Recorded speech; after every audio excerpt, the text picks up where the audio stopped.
Welcome to the E-Show with Neil Ravin. Founded in 2013, the EHL has become the college placement leader on the East Coast. Sit back and learn more about the next step in your junior hockey career. Welcome to the E-Show, presented by the Penalty Box Foundation. The Foundation's mission centers around their daily motto, "We take care of our own," as they help out all of those within the hockey community who've experienced a catastrophic event. Learn more at penaltyboxfoundation.org. What's up? My name is Neil Ravin, and this is episode number 107 of the E-Show. On this week's episode, we welcome Toby O'Brien and James Mello onto the podcast, as the pair of current Rhode Island natives are set to bring a new team to the Ocean State this fall. Following the interview with the new owners, the E-Crew hops on with plenty to talk about. We covered Jeff's engagement proposal, Neil's shootout performance, the EHL and EHLP power rankings, the fantasy challenge, and much, much more. I'm joined now by Toby O'Brien and James Mello. How's it going, guys? Real well. Thanks for having us, Neil. Thanks for coming on. And James, last time I interviewed you was actually a couple weeks or so before we actually launched the podcast. So this is an official welcome to the E-Show podcast for both of you, really. Yeah, no, we appreciate it. It's good to be here under different, a little bit different circumstances, but still with the Eastern League for sure. So I had to go back and look at the date. You're not going to believe this. The date was November 22nd, 2019 when I interviewed you last. So totally different circumstances though. Now you guys are coming in next season with an expansion franchise in Rhode Island. Whichever one of you wants to start this, how did you guys come up with the idea?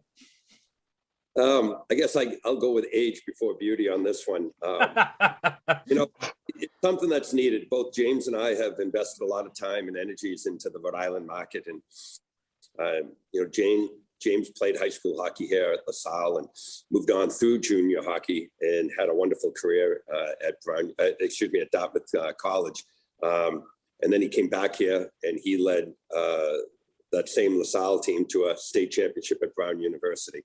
I had the fortune of moving here in 2011 and started a summer training program called Overspeed Hockey. And it's really been focused on the Rhode Island, Southeastern Mass, some of the Connecticut kids, but really strong focus here in Rhode Island. And there were so many good players here in Rhode Island. And there was one link that was missing, and that was junior hockey. And I think we found out there were about 25 kids playing at this level of the EHL, I think 14 in the EHL at one point, or a similar level, but not here in Rhode Island. And it's just that continuation was that missing piece. And I had the good fortune of being one of the original members and co-founders of the Eastern Junior Hockey League back in 92.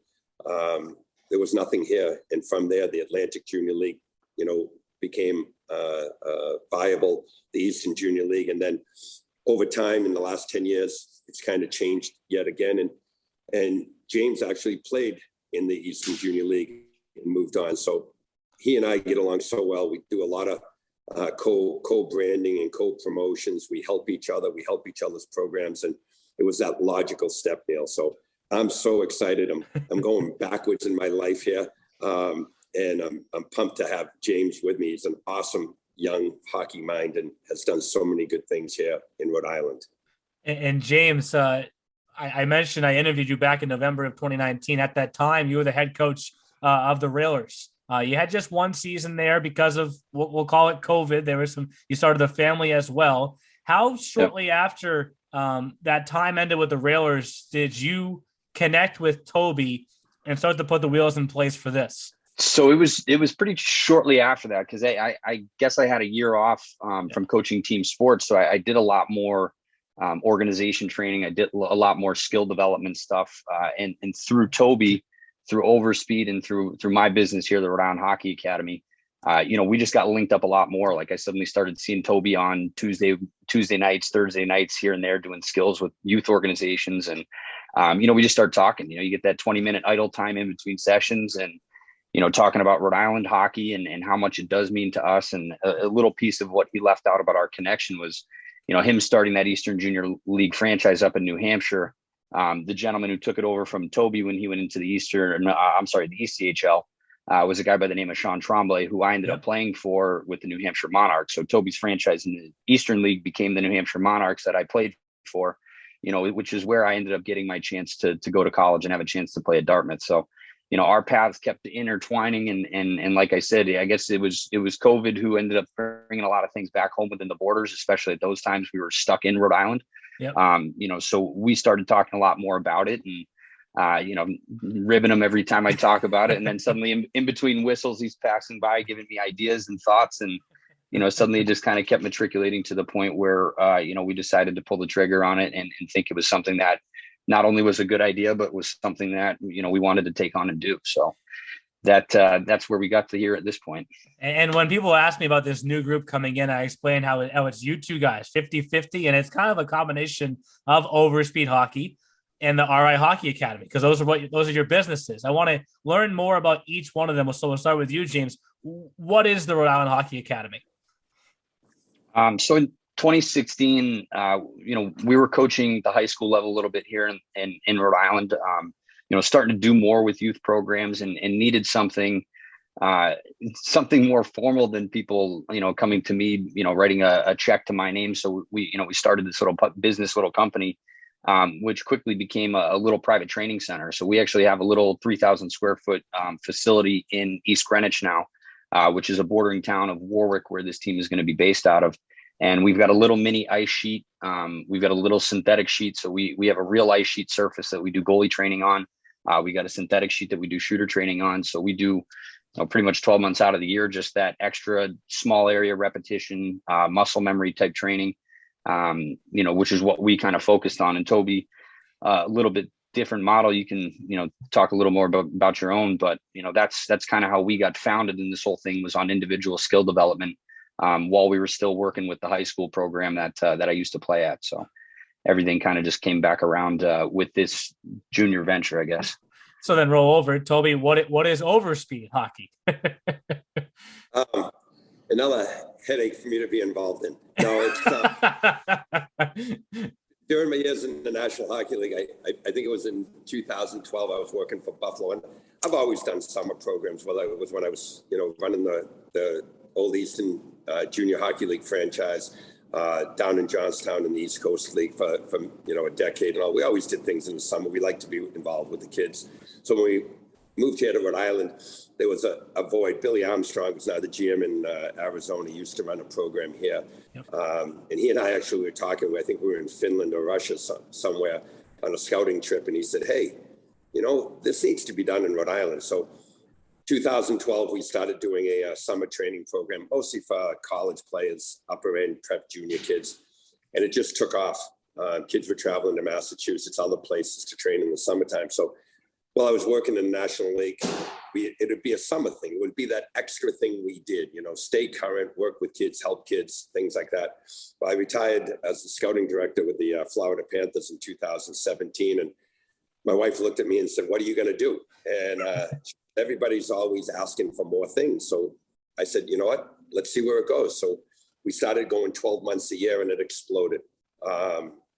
Great partnerships like with James and, Nick and Jim McNiff over at the Hockey Academy. And we ended up picking up some schools, some prep schools. I'm at Mount St. Charles right now, the Mount St. Charles Hockey Academy. We do all four of their teams. We have a training center now out west in Sun Valley, Idaho, but we have programs in Colorado, Pittsburgh, Long Island, throughout here in New England.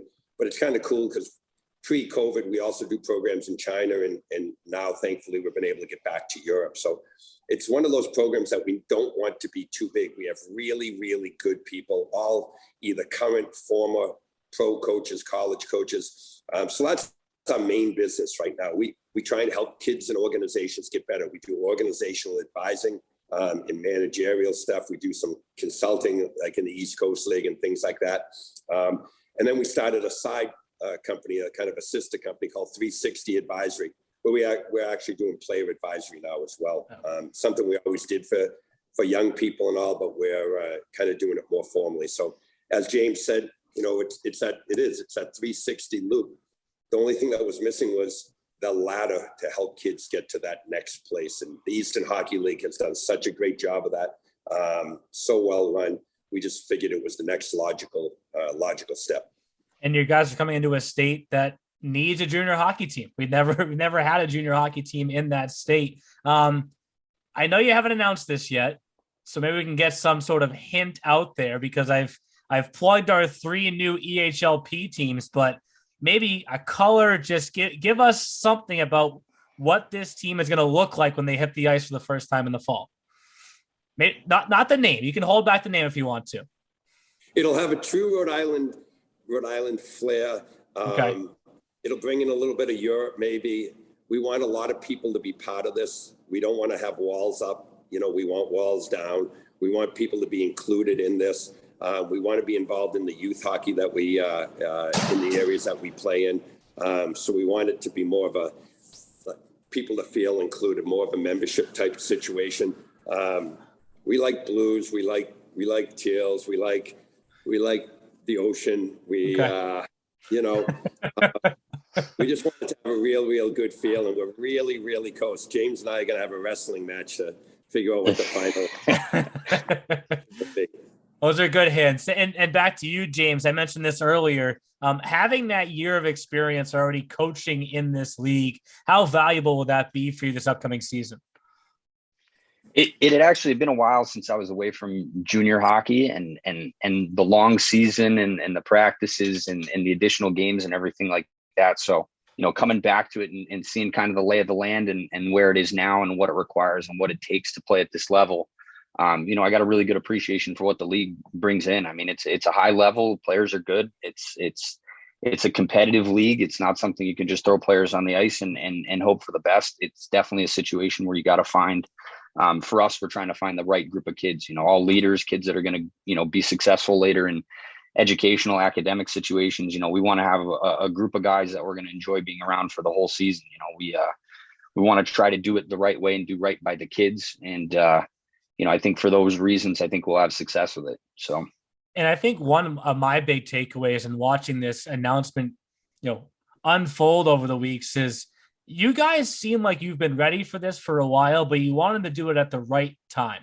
And that's been confirmed by the response that you've got from the community. Can you talk more about the community since the announcement was made, how they have just responded to this? I think it's been great. I think the social media and the media response were excellent. I give people like Mark Diver and others a ton of credit for, paying attention to it. Sometimes junior hockey in New England gets forgotten about a little bit. You get parents and girlfriends in the stands and things like that. So it's been great. I think we got mentioned by both NBC, ABC, and Fox, all 3, plus Mark Diver. New England Hockey Journal gave us a little bit of a tweet. And what was cool is a number of the youth organizations around here also pumped it out. So Rhode Island's an interesting state, and it's a real homey state. And, James moving here, in his teens, is kind of a native here. I've been here 11 or 12 years. They've really welcomed us, and they're such awesome people, and they really care, and they take care of their own. So, I think it's gone real well that way. The city of Warwick, Bev, Holly, Eric over with DPW at the rink, they've been phenomenal to work with. They're regular people. They're like, yeah, let's do this. Let's make it work for everybody. They haven't put up walls. So we're hoping. And obviously one of the things about you guys coming in, you'll get a chance to play everybody, but it's pretty obvious that you'll be in the Central Division to be joining a division that has 2 of our original EHL members in the Rough Riders and the Apple Corps, a team in the Chiefs that's gotten better and better each year, and James Worcester, who's having easily their best season in franchise history. Are you going to feel instant almost pressure joining the Central, or just kind of take your time and know that as time progresses, you guys will be just fine? Well, as I said, I think we're going to put in the first year, we're going to put the right group of kids out here. We're going to teach a lot. We're going to focus on development, making our group of kids, better at the end of the day. Coach Odessa is still one of my biggest mentors in the game. I mean, I've learned more from hockey in that year. I tell everybody I learned more in that year about hockey than I did, in the first 23, 24 years before I came into that situation. So, I'm honored to coach against people like him. I did it when I came into the Rhode Island ranks. Bill Belisle was there. Jimmy Kramer been coaching at Henderson. Bill Belisle, I think, got his 1,000th win and was inducted in the USA Hall of Fame when I was coaching there. And I was fortunate enough to be, the last person to beat him in his time playing, God rest him. But, I'm looking forward to the challenge. I've always been a little bit of the underdog. So I'm looking forward to this year having something to be able to call our own and to be able to put, our heart and soul into it, and to see it come forward on the ice and through the kids is going to be a lot of fun. And for myself personally, I mentioned this earlier, there's never been a junior hockey team for us in Rhode Island. So it fills a huge void. And it's also, it's a state where we host our finals. We host them right there at Providence College. So maybe it's a loaded, way too early question, but the goals for your program, how quickly do you guys want to basically be the host team and make it to the finals? I think we'd like to be the year number one, but I'm gonna go on record right now, Neil, saying we're gonna try and do things a little differently, and it's gonna go back to like why we started the Eastern Junior League back in the beginning, and it's to help kids get and achieve something. Hey, I want to win. I want to hold that cup up. I want to sit at Providence College. We run our summer programs there. We run our midget tournament there. Right? James has worked for Providence College, on their staff, one of the goalie coaches there. Like, we want to be there, but it's more important to make a commitment to 24 kids every year and then see that through. They're investing in us. We're investing in them. We're investing in families. So a lot of times in junior hockey, wins and who we can get and how we can do this takes precedence sometimes. That's not going to be the way this is done, because there'd be no reason for us to get involved if that's the way it wants to be. I think the process will lead to the results. So one of the things that James and I agree on so vehemently is why I started or got involved back in the early days of junior hockey in New England, what junior hockey did for James and his career and his life and his education. And that is our primary thing. We want to be a conduit and an avenue for these kids to get to what's next. And if we win along the way, great. Like, we're going to compete like a bugger, but it's number one that we help that group of kids. We're not going to have 30 kids. When that 30th kid goes on our roster, you call me and we'll sign a over to you, and you can give it to charity, right? We're going to start and end with the group of kids that unless they do something wrong, they will finish that year with us. We're going to try and build family and do it right. Well, we are beyond excited to have you. Like I said, a perfect fit for us right into the Central Division. And since we're coming down there in a couple of months, hope to see you at the at this year's Frozen Finals. We will. James has been out on the road recruiting, doing a great job. And I will say this, and I won't say what his name is, but we have one player right now. All right. And we're excited about him. He's the first player in the to be announced soon history. So we're pumped to have you guys. And I know I've said this before, but let this be another official welcome to the EHL. Thank you. Thanks, Neil. We really appreciate it. Thanks for taking the time today. There's a reason why we asked for this league too, Neil. You guys have done a great job, and we're honored to be part of it. Thanks again to Toby O'Brien and James Mello for coming on the podcast this week. The new franchise owners that are coming into Rhode Island next season, looking to make some waves in their first year in the EHL. James, of course, was with the Railers Junior Hockey Club in their first year. And I think Toby knows literally everybody in hockey because everyone I talk to knows who Toby O'Brien is. But with that, let's bring in the E crew now. And guys, I have to start with Jeff because with it being a Rhode Island team, Jeff, I have to ask you a trivia question first and then get to some very big news with you. So I mean, I don't know if it's trivia when I don't even know the answer to this, but because you're Rhode Island, I have to ask it. Why do they call it Rhode Island when it's not an island? I almost asked the question to Toby and James. So I'm still, as you know, I'm a Rhode Island transplant. I'm from Massachusetts originally. I've been here for about 2.5, 3 years now. So that might be a question for my fiance.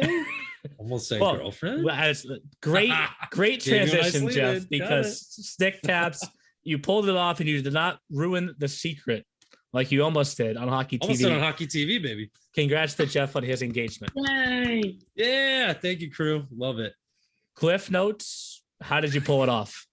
Oh, that's a very good question. So actually, this is kind of funny. Like you said, Cliff Notes. For me, that's going to be hard, but let's do it. Cliff Notes. So I was invited down to a hockey workshop. I'm not kidding you. That's how we got this done. So that's perfect for this wonderful show called the E Show, because we play hockey in the EHL. Although we'll get to that in a second, because this week kind of looked like we were not playing hockey. We were playing a couple other sports. But my old program director worked with me for a couple of months on the plans of it all. And he said, how about we invite you down for a hockey workshop? Because WRHU, who I used to work for in the sports department, is they're in their 12th year, they're in their 12th year of being the flagship radio station for the New York Islanders. So I used to do studio updates for the Islanders my senior year. And John said, why don't you come in the 24th, the first day of the semester? That was the final date that actually worked. It was moved 9 million times. So I was like, Christina, you got to come down. It's a hockey workshop. And John wants you to kind of talk a little bit about your career too. And these students were amazing. They faked all the way through. We talked for 45 minutes, which is Christina's favorite part, because she was like, that was all fake. They all knew what was going on. Yep. And then they all followed. We ended the workshop. They went into Studio B, where Christina used to do a lot of TV stuff for Hofstra. And they put up an amazing display on their giant new video board of pictures of us. And it said, will you marry me, Christina? Christina walked into Studio B, saw Christina, but didn't see the will you marry me part. So she had I joked with her, a little dyslexic moment that she read it backwards, because she read Christina first. She was like, oh, they wrote like Jefferson and Christina, welcome back. And then she was like, wait, will you? And then I turned around, got down to 1D, and I was like, yep, this is happening. And she was like, yes, what? And you can go see the video. I know a lot of people follow us on Facebook, Instagram. You got to do a little Twitter post still, but yeah, her octave was through the roof, and it was amazing. It was a hell of a day. But you didn't blow it on Hockey TV last week, is what you're saying, because you brought it up on Hockey TV. I did. Brought it up my last broadcast with Mr. Sean Walsh. My broadcast partner texted me tonight, saying, congrats, partner. I'm happy for you, and I'm glad you didn't blow it on our broadcast last week on TV. I knew she had some showings, and she was not going to be watching. That would have been too funny if you just had your login pulled up on your computer and it just didn't go that way that you planned. But hey, congrats, sucked. Man. Thanks, congrats. Dude. I mean, we all kind of were waiting for you to text us back for about 48 hours, but we knew she said yes, so we're happy for you. Also, sorry about that. I got individual texts from you, Justin, and it was a lot the last couple of days, because like I said, I went all the way down to Hofstra, then hightailed it back so I could get back for a broadcast yesterday. And then, yeah, it's been like a litany of calling and texting friends and stuff. I did not forget about you guys. I knew we were going to record tonight, and I wanted to just talk to all of you. Didn't realize I was going to do this live, but I wanted to tell you all in person in our little pre-talk before the show. But thank you, Neil. And thank you, Anthony, Lauren, Justin. You guys are awesome. I love you all. And thank you for all the well wishes. And with that, let's get into the weekly rundown. It's time for the E-Crew's Weekly Rundown. The E-Show Weekly Rundown is brought to you by the Junior Hockey Podcast, your home for junior hockey news, knowledge, and nonsense. Check them out at tjhpodcast.com. So, who wants to start? I don't know. Like, a lot went on. A lot of goals were scored. What I don't get is, Anthony brought this up. When the 87s go to Sono, which is where the Rough Riders play. It's literally either a blowout or an overtime or a shootout game. There's no in between. I don't understand. There's literally no in between. Neil, it's one of the weirdest matchups I've seen, and this has lasted for about 3 seasons now, where one day the 87s will blow out the Rough Riders, and then the next day the Rough Riders win in an overtime or a shootout. So just for additional context, a few days ago, the Rough Riders ended the 87's winning streak. So I'm no longer using the hashtag 87 way. It's just just back to the 1W. And Colin Bella scored a hat trick that game, including the overtime winner. He was terrific. And for the 87s, not the result they were hoping for, but they bounced back with an overtime win of their own against Team Maryland earlier today.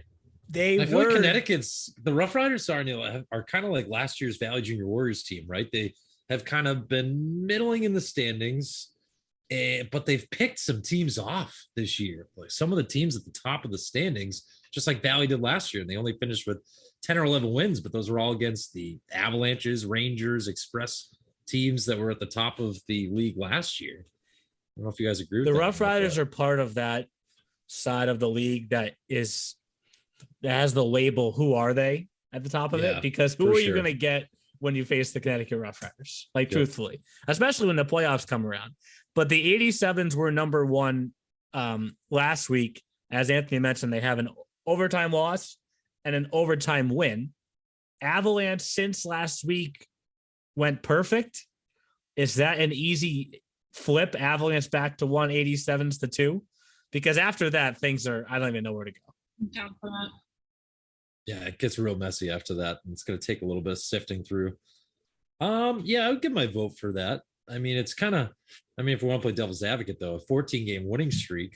What have you done for me lately? Yes, you did lose to the Rough Riders.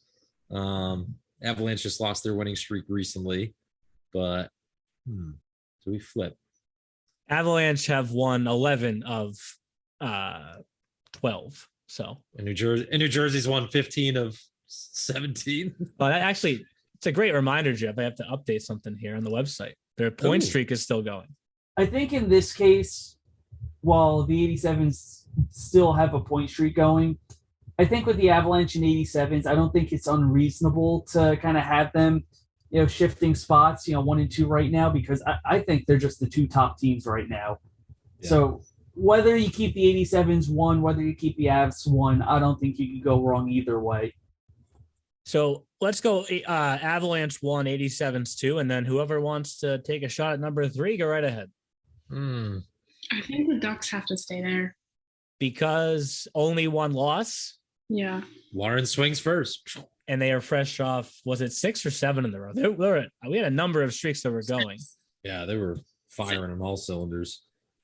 Courtesy of the Darkwing Duck graphic. None of these kids in the league know who that is. Not even Terry really knew who it was. I don't even know who that is myself, so we have to talk more. Oh, do teach us. God. Do tell us. Please don't keep your secret. Nobody here knows. I know Darkwing Duck. You do, Anthony? God. Yeah, it's a Disney cartoon. Yeah, it was on Disney Channel when we were growing up. I wasn't you were growing up, or the rest of us are already old. That's where me, Neil, Justin say, "See ya." Oh, actually, Anthony's like, somewhere in between. Hey, it's on. If anybody has Disney Plus, it's on there. He was voiced by Jim Cummings, the same guy who voiced Winnie the Pooh, if I'm not mistaken.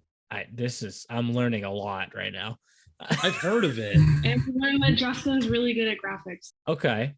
Because it's beauty from Justin. Neil, I watched way too many cartoons as a kid, so I'm kind of familiar with these things. So okay, I'm not really big into television, as we've covered on this podcast. I'm okay with the Ducks staying at 3. It will be interesting. We're recording this Wednesday night. This is actually the latest we've recorded the podcast all year, I think. Show after dark. Past Neil's bedtime. And this was a regular thing last year. Remember me, Brittany, and Kyle? We were doing all like 11 p.m. Sound good? Sure. 11 p.m. Cool. Part of the reason last year I think we recorded so late was because schedule change. We had to give enough time to pass to see what took place. Yeah. Fun times. But it'll be interesting because the Chiefs did really it wasn't like a 3-2 a 1-goal type game. The Chiefs handed it to ProTech today 5-1. So we'll see how ProTech responds coming out of the back end of this 2-game set. But I'm fine with Avalanche 1, 87s 2, ProTech 3. I think from there it's kind of, where do we go? Valley probably has to go out because they didn't win any games after we put them in. There was a little bit of a curse this week. We hadn't had too many curses, but we put the 87s at 1, they lost. We put the Ducks in, although to 3, they lost. Valley lost. I think Valley has to go out. Does Walpole go to 4? Because Walpole had a loss in there as well, but it was a shutout. Yes. I think they've done enough to take 4. Okay, then who's 5? Do we move PLF back in? Yeah, I think Little Flyers have to come back in. Jeff's got him on. You got to put him in. I'm supporting Alo. Thank you, buddy. My head's gigantic. This hat feels like it looks kind of silly, but They now lead the league I'm in fired goals up. for with 148. So their offense has been rolling. Yeah. Yes, I would say so. They also just had their first commitment of the year, which is our 50th commitment of the season. Kyle Patton to Buffalo State. So that's a big one for them. We're actually The two general. away now. We're 2 away now from 1,400 as a league. So, you know, Jeff knows this. I love milestones. So I like whole numbers like that. Mhm. So Symmetry. I guess the only thing I have to bring up then is if Walpole's 4 and the Little Flyers are 5, who do we need to watch after that? Because we had receiving votes, the Wolves. Tough weekend for them. They lost to the Spartans, lost to the Avalanche. Is there another team that's just on the outside looking in? A Railers, maybe? Yeah, Railers. Well, they did beat the Rangers today, No. but they've been 500 in the last 10. And That's no hate against them, but they haven't. Yes, they beat BGR today, but before that they hadn't been looking all that great. Plus, they started out with a 3-0 lead for quite a while, and then it ended up as a 3-2 game. So yes, it's a win, but it's not the cleanest win too. So Yeah, that sounds like Lauren has no one receiving votes. I don't think I'm going to give anyone receiving votes either, honestly. I mean, you could change my mind, sure, but I don't really see anybody this week that did anything super, super exciting just yet. I actually have to agree with Lauren. I don't think anyone receives votes. I get what you're saying, Neil, is someone maybe some teams that we could watch out for and like kind of receiving votes with an asterisk, I guess, for the week. But I mean, in terms of like watching out for certain games, I'm curious to see how the Chiefs-Ducks game goes tomorrow after they had quite the win for the Chiefs today with a hat trick from Justin Harshaw. Like the Chiefs were just having a ball today. So it'll be interesting to see if the Ducks can come back from that tomorrow. I agree. But I'll say this. Fine. Not receiving votes, receiving conversation for Railers. Yeah. I mean, can we talk about Team Maryland getting Jackson Bernard? That could be an answer in between the pipes. Not that Gideon Sullivan and Berkey's look good in short order since coming back from what a story about him coming back from his injury. But I mean, put Bernard in front of Team Maryland, a team that scores a lot of goals. Yeah, that's huge. Jackson Bernard's I think he's gonna win a lot of games for Coach Fusco down the stretch. That could be the trade of the year or addition of the year. Sorry. Just another thing to note about Team Maryland real quick. While they still lost against the 87s today, they looked really good. Their offense is clicking again. And they're one-upped by an overtime goal from Matt Zdanowicz, but I think Maryland was in a funk before. I think that they're going to be picking up some steam as time rolls on. I mean, they can even get their full lineup back too, right, Anthony?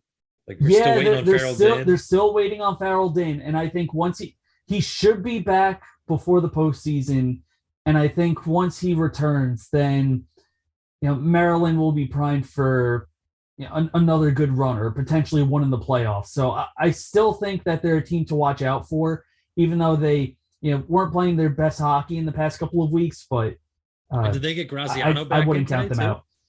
Yeah, he was playing. He's back in. So I mean, that's big. Who wins the South? Could be anybody at this point. I still feel like it's. I want to say New Jersey, but I mean, they're all Protec and Philly are both heating up. I know Protec just lost, but they have been really good lately, and I really liked what I saw from them. Yeah. When they go off, and they really make the noise. And I mean, then as Broadfoot and Evian get, more, they've been very comfortable, and they both have been producing more points, but you got to think they're going to get more comfortable. And Terry Watt may be busy at the deadline too. Now seeing a team and Team Maryland make an addition, I think he might get itchy and try to make some additions as well.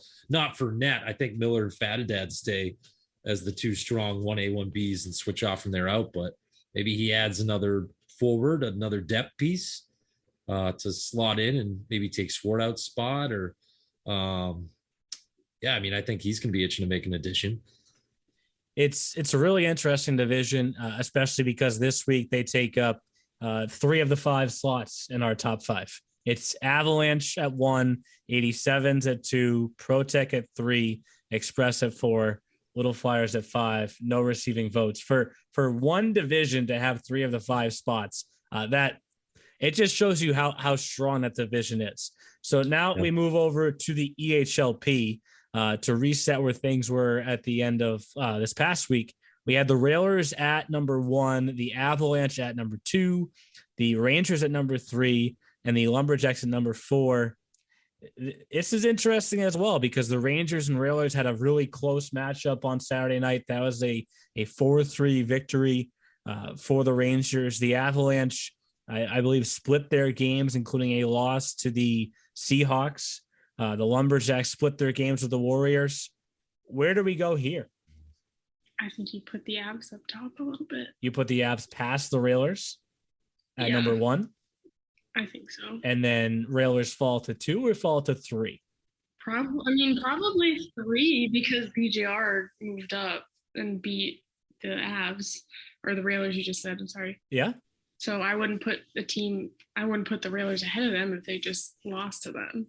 I just feel like these rankings have been so interesting to P because every week somebody beats somebody in the top 4, but nothing's happened enough outside of the top 4 to get somebody else in. Does that make sense? Yeah, we didn't have a ton of premier games as a whole last week. I mean, when we were picking for fantasy, it was kind of slim pickings for. You think BJR should slide up though, beating the Seahawks and the Railers? Yeah, you can I would say put them at 2. That's what I'm saying. I wouldn't put the Railers ahead of them because the Railers lost to BJR. So why would you put them ahead of the team that they lost to? Yeah, which I think we're on the same page there. Railers at 3. Is there any debate over Avs at 1 or Rangers at 1? No, I think Rangers 2, Avs 1. Okay. Sounds right to me too. Who's 4? I think you gotta leave the Lumbies. I think there's not much else that happened to really push anybody past them, and and the same thing, they didn't do too much to really fall out either, so they kind of can just sit there. Yeah, the Vermont Lumberjacks are your next hottest team, and then the EHLP looks a lot like the EHL. There's only a few hot teams and a few teams that are kind of playing some middling hockey right now. I would say if the Seahawks had won both of their games this weekend, or all 3 of their games, I should say, because they had a matchup with the Rangers, the Wolves, and the Avalanche, maybe that bumped them in. Crazy game they had with the Wolves. That was on Friday. They went all the way to a shootout, still scoreless. It was nothing until the shootout. That was never literally happens. Not a single puck went into the net until the shootout. Like, I know Vicky would say that's very, very boring, but I would say that's so awesome. Neil, would that count as a shutout, just like in the NHL? Because I know Martin Brodeur and Henrik Lundqvist had the dueling shutouts where the 1 and 2 is shootout scoreless. So even though one of them lost, they still both got the shutouts. Is that the case in the EHL? That's an interesting question. That's a really good question. I feel like, didn't we have this happen last year, Neil? Wasn't there some? Well, let's pull up the let's see what our website did, I guess. That's why we have the website, right? They have a shutout checked off for James Williams, who was a net for the Wolves. It doesn't list it as a shutout for Riley Birch for the Seahawks. So because you lose 1-0, so you're technically, that's not a shutout. No, but I think Anthony is right. I think it is. But Jefferson, if you win in a shootout, remember, shootout goals don't get counted as regular season goals. As regular season goals, correct. That is true. Oh, God, this is like going back to our debate of they lost 4-3 or they lost 3-4. A debate we've been having for years. Don't even start it. We already started the door. We already hit the record button past my bedtime. We go down that path. I won't sleep tonight. So I know, because what is it? Me and you are the only ones on you say the winning. They lost 4-3, and then these 3 are all against us. No, you lost 3-4. Oh, are you on our side too, Lauren? Yeah, I would say the higher so number. It's only Justin and Anthony. Oh, okay. So let me just take the Zoom now. I'm gonna move everyone on my screen around. So now on this side, it's on the left side, it's myself, Jeff, and Lauren. On the right side, it's Justin and Anthony. Slot up. Hollywood squares. We all move up a spot. Some people may move down. So say the score correctly, and you'll move up. Say it incorrectly. To recap what we just did in the EHLP, we're going Avs at 1, Rangers at 2, Railers at 3, Lumberjacks at 4. Nobody receiving votes. Jeff brought up the shootout. I need to talk about my shootout because for the second year in a row, I finished in second place at the JBT night shootout with the Wolves. Kind of tough. Have to admit, I definitely was facing the harder of the two goalies, considering the goalie that I wasn't facing. They were alternating every shot, right? The goalie that I wasn't facing is actually a defenseman for the P team. And I'm not going to pronounce this name right. So I'm going to, what I'm going to do? I'm going to share my screen, and whichever one of you wants to pronounce this name right, you can, because I'm not going to. Oh, yeah. But this kid. Me and Anthony, I'm sure, are licking our chops to try it out. Okay. So this kid was in net against the other shooter. Oh, wait. I called this Innocentis Hudyakovs. Damn it. Yeah, what you just said. Sure. Yeah. I called his name at the last showcase. I had a Wolves game. That was a fun one. Innocentis Hudyakovs. So we get out there for the first round, which includes everyone that raised money, and you get a puck for participating.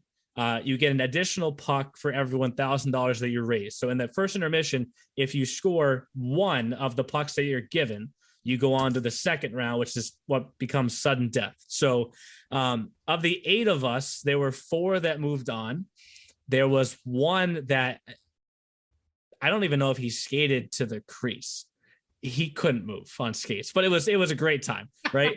I faced, all right, Anthony, say his name again. Innocentis Hudyakovs. Okay, I faced him. Huda. I think I faced him for all 3 shots in the first intermission, or at least 2 of them, because I scored my goal against him in the first intermission. The first time I went down, I was like, God, this kid's tall, because he must have been 6'7". How tall is he? Yeah. So then in the second intermission, actually, flashback. First intermission, we get off. The 4 of us are excited that we're moving on to the next round. And Brett Schreider calls me over and he goes, I got your move for the second round. And I go, okay. He goes, you really got to sell the slap shot and get the goalie to bite and then go wide and just shoot it into the empty net. Ooh. So I went first in the second round, and it looked like an NHL, the video game, when your controller like freezes. Breaks. I had my arm up like this for like 4 seconds, and the goalie just Hujakovs just laid down, and I shoot it right in the net. And Brett, you can't see it on camera. Brett is on his bench with his arms up like, I told you so. I told you so. So everybody else misses in that round except for the guy that won.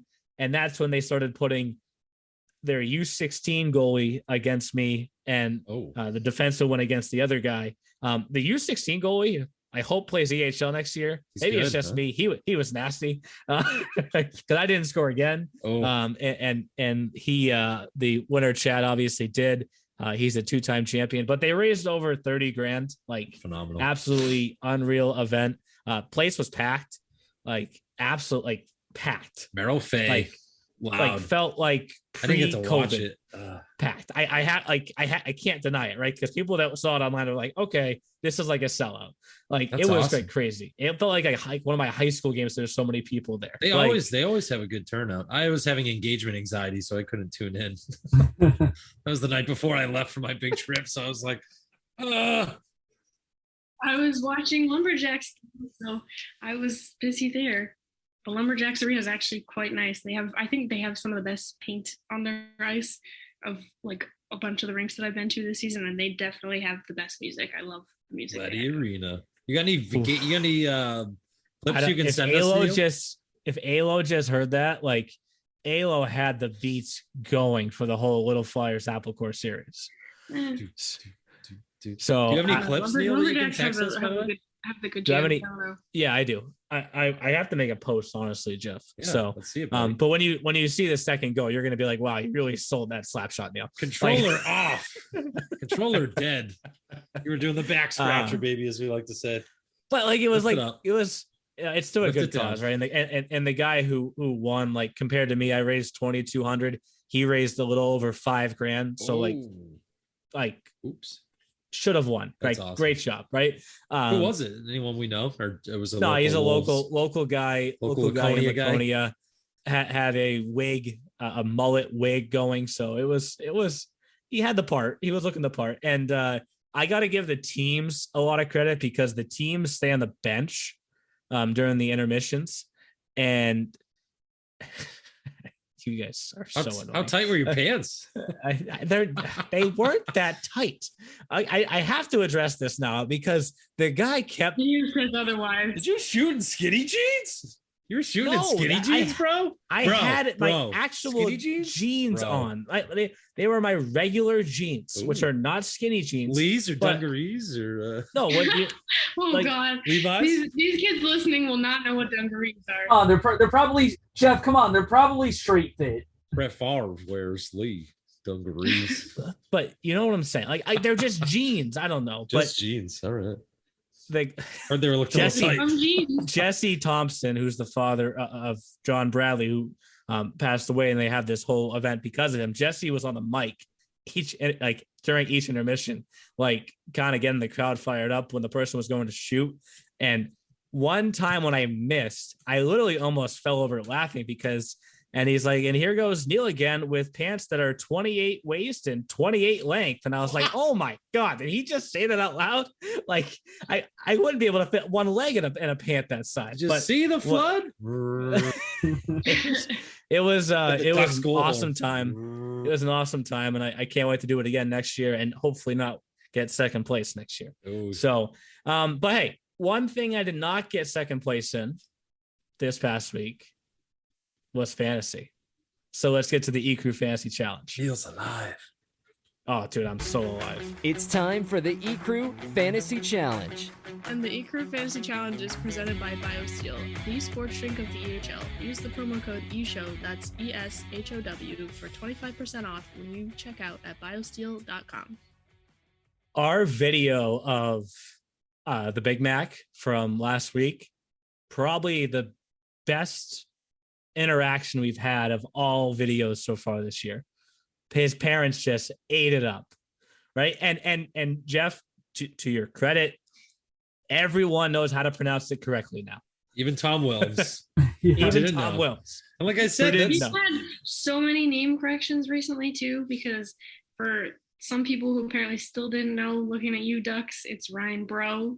We filled in a lot of people on that. We've had, I still don't know if it's how you guys are saying it, it's Evgen or Evgen, because I was talking to some of the Ducks today. They say some of them have said it's Evgen. I don't know what to believe at this point. I might have to find the kid and ask himself. I'm pretty sure I heard from Rhett himself. It is Evgen. Okay. We got to confirm with the source themselves. I called him Evgen in a former league, but that's the biggest conclusion of this season. Ask the player themselves. And if they don't know. I do it before every interview. It doesn't matter if it's a basic name. I'm literally like, all right, tell me your name. And then if it's like some of the more difficult ones where they have a bunch of letters, I'm like, all right, tell it to me like 3 times. And then I got to think it through.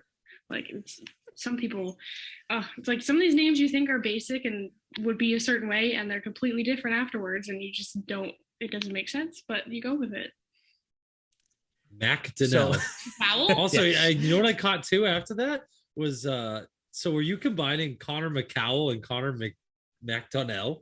Because there's Connor McCowell in the New Hampshire Avalanche P. Mm-hmm. Gotta be. I thought about that today. I was like, wait, he was trying to what? I have no idea. Right? So many names in our heads, dude. I've called guys from like, from like the Jeff. I call them the Connecticut Oilers still sometimes. I'm like, yes, oh wait, Jeff. You and I had more issues with Nick. Giacomo. Remember, I think at one point during the finals, I called him DG Giacomo. Giacomo. Yeah, so, you got in my head. I was like, oh, he's still in the EHL. Or he's somewhere. I saw him as a backup somewhere else now, and I freaked out. I had tremors. To recap, we'll start with Jeff because Jeff's picking first for this week. This past week, Jonathan Lapsa got him 4 points. Dominic Metro got him 6 points. Nathan Miller, 15. Justin Guelph got me a hat trick earlier in the year. Did not get Jeff a hat trick this time. Guelphy, what up, dude? And nothing from Max Morris, which means he'll get points this week. Jeff, who MVP of the P game got me zilch. I turned into Neil all of a sudden. Oh my God. Who do you got this week, Jeff? All right. So, as I said to you guys last night, it's the hashtag Yevs team. Here come the Yevs. My utility is Eddie's Grigorievs from the New England Wolves, who's been an excellent addition since calling Laconia his home, and Merrill Fay Arena in particular, that packed barn that was over the weekend. And let's hope that I don't think Eddie's controller breaks as much as Neil Ravin's does, though. He seems to put some pucks in the net. He's got 13 points in 17 games now, Grigoriev's. And and now that we're doing this name episode, we said, I think it was Lauren that figured out, it's Grigoriev's or Grigoriev's? Yeah. It's Grigoryev's. What is it? I had to ask him so many times. Oh, I was honestly so nervous because I was like, wait, and Trevor goes, "Are you ready?" And I'm like, wait, and I looked at him, I'm like, please say it again. I'm like, what is it? And I'm like, I had to have him say it so many times. I'm like, this is a lot of letters. Grigoryev's, everybody, write that down. Grigoryev's. And it's Eddie or Eddie's? Is the S plural or is that silent? Is that it sounded like he said Eddie. Eddie. Yeah. Grigoryev's. Eddie. Eddie's. Oh, here's Eddie's. Eddie's. Anywho, moving on. Moving on. Well, I have to go to. This is weird. I'm gonna bounce all around this week because it's 11:09 p.m. Yeah, I mean, you started with utility, so let's see where you go next. Well, I'm gonna go to my P. Duh. Okay, that's my other. Good. It's my Yevs. It's my other Yev. I got Nick Vasilyevs. Do we say that one right? Right. Yeah, Vasilyevs from the New Hampshire Avalanche P. Thank you, Anthony. All right, so it's again battle of the Yevs. We got the Yevs coming to Team Meekville, and then I'm wearing my PLF hat today because I picked two Philadelphia Little Flyers who had themselves quite the weekend down at Lincoln Financial Field. I mean, wait, it's not where the Eagles play. I thought they were trying out for the Philadelphia Eagles last week. Beauvais up to 29 points. Even if you take the Apple Core weekend out. From last weekend, Beauvais been unbelievable for Philadelphia since coming over. I believe from the NA. Wait, Beauvais? Oh my god, I know that one's Beauvais.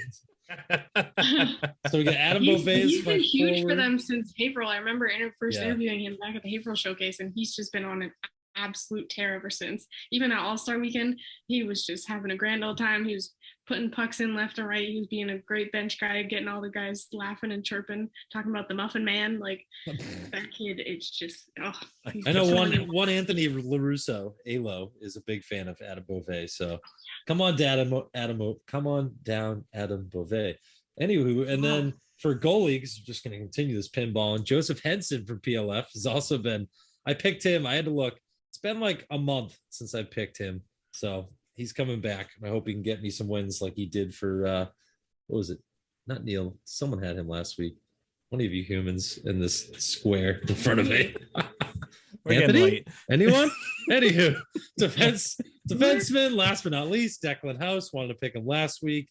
He is a great defenseman, and I hope he continues his greatness this year. I know his father is a big listener of the podcast. What's up, Mr. House? And he's up to 20 points in 33 games. He's got 7 of those points on the power play. He's a recent college commit as well. Riviere. I think I saw the Riviere coach today, actually, at one of my games. Anywho, moving on. Who's next? Okay, moving on to Anthony. Anthony, you do not have to go in the order that Jeff did. Utility, premier, forward, goalie, D. I don't think anyone has ever announced the picks like that before. I had to go to the Yevs. That's why. He's remixing the alphabet for us. Oh, my God. So Jeff had 25 points. Anthony had 25.6, which is the second week in a row where Anthony had less than a point more than somebody else, which, as Justin has pointed out, makes a huge difference in the picking order. But to recap Anthony's points, Christian Malik, I thought it was a great pick for you, Anthony. I almost picked him myself. Didn't get anything for you. Douglas McGuire had 2 points. Joseph Henson got you 16.6. Chris Page 5. Logan Downs 2. Who do you got this week? Okay. Also, Jeff, I thought that was really funny. And I said Beauvais just because it kind of reminded me of the Red Wings when they had all the Russians and they pulled a prank on Keith Primu and they put the OV at the end of his name so it looked like Primov. Oh God! I mean, they're not on the same team, so much as your fantasy team, but that would be pretty funny to see that actually happen. But let's without further ado, let's go to my fantasy team. Starting off, me being the 87's homer that I am, I have to go with Robbie Seawagon at forward. This guy is on a tear right now. 4 goals in his last 2 games, 8 goals in his last 6 games. He's been on fire. Picked up 2 goals today against Team Maryland, and he's going to be my choice for the forward spot. At defense, I have Corey Papauser. He has 23 points in 33 games, picks up a lot of assists. He had a point in his last game against the Connecticut Chiefs, so I'm excited to see what he will bring to the table. For goalie, I'm going with Matt Gover. Cookie dough. I gave you that tidbit, Jeff, because I remember walking behind him before a showcase game, and I saw it say cookie dough on his mask. And that cage, baby. I think that was with, I forget who we ended up interviewing, but I think we pulled a wizard, I think, from that game for an interview, and we saw that on there. You discovered it, didn't you, Anthony? Yeah, well, I asked him, I said, why do you have cookie dough on your mask? He goes, oh, that's my nickname. I said, how long have you had that nickname? Ice cream, Ben and Jerry's. Neil loves ice cream too. He said yes, since he played mice. So that nickname stuck around for him. Big ice cream guy. Yeah, I mean, hey, cookie dough ice cream is my favorite. So got to go with. It's one of my favorites too. If you have too much cookie dough ice cream, you can't fit in skinny jeans though. So. If you don't like cookie dough ice cream, I don't trust you. For the utility pick. Agreed. For the utility pick, I'm going with Rhett Evian. And also, just a quick fun fact. He made his debut with the Ducks against the 87s. And I was talking with the assistant coach, Jackson Brasseur. And I want to say it was the night before they played against the 87s. He had to pick him up from the airport. I want to say it was Newark Airport where they had to fly him in. Oh, wow. Yeah, so Brasseur picked him up. He was able to play against the 87s. I thought he looked pretty good in his debut.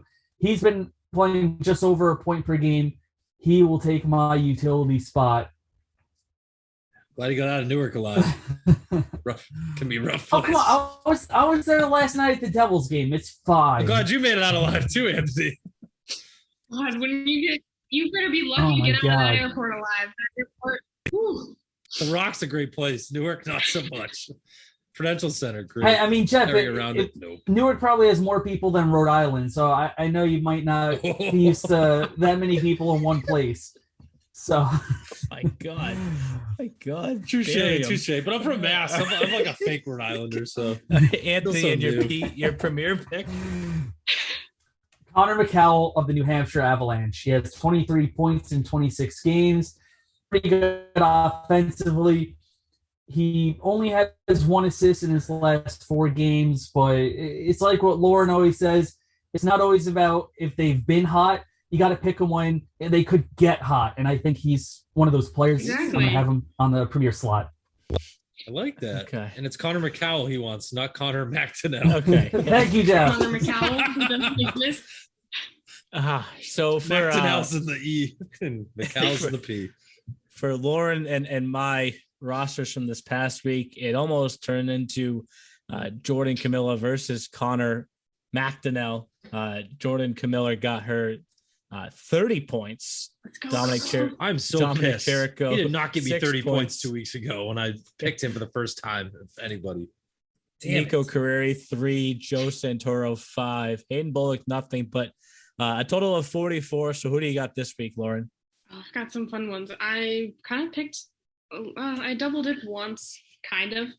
I'm starting out at forward with Ryan Webb from the Wizards. They're kind of struggling to find their footing a little bit as of late, but I think when they get good, they're really good. So I think it'll be fun to have the captain on my team. For defense, I picked a really fun one from the Wolves. He kind of chirped me earlier this week, actually, for not including him in top plays, which I do feel bad about, and I'm so sorry because it was a very pretty goal that he ended up showing me that did not make the cut. So I will be taking Julius Cavandill. He's also a recent college commit. He committed to Curry, which is kind of funny considering he actually got to play against them at All-Star Weekend. So that was cool for him and kind of neat that he ended up there.